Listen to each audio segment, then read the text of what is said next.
One of the things that comes to mind first when I think of Morrowind is the great houses, the great dark elf houses, and the often very kind of complex and delicate political balance between all of them.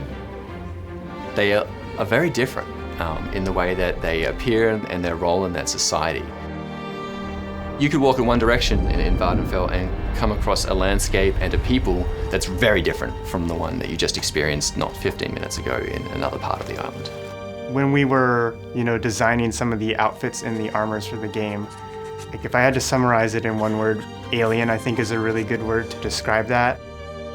A lot of these armors, when you wear them, you look uniquely Morrowind. It's really a look that you wouldn't see anywhere else in Tamriel. We wanted to capture some of those armors that are really familiar to players, capture some of the classic nostalgia, and bring something that was familiar but definitely looks kind of alien. The creatures themselves, I think, did a really good job of also selling the world that you were in. You'll be wandering around, enjoying yourself in the environment. You hear that first sound and it's like cliff racers. Where is it? I also really like the Quama and the Scrib. They're pretty cute for strange buggy creatures.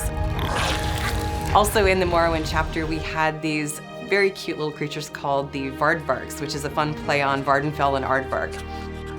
They're spiny-tongued, scaled little beasties that are somehow, despite all these things, adorable, pocket-sized. The fact that they were a failed Telvanni experiment just makes them even more fun. Then you get what they use for transportation quite often, the silt striders.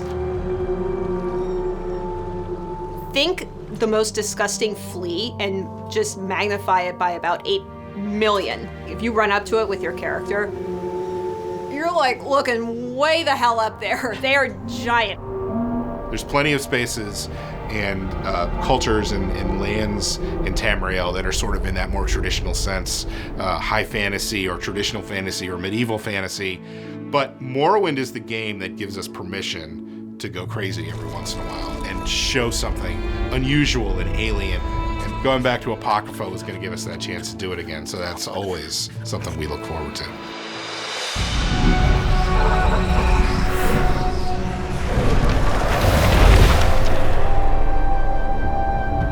The secret that sort of lies at the heart of every dark elf, that drive that makes them reach out for power, that is a thing that's part and parcel of the Telvanni. We're heading into the Telvanni Peninsula. We're also getting to see Apocrypha, which is like this really ultra spooky, creepy area, and I just love that stuff.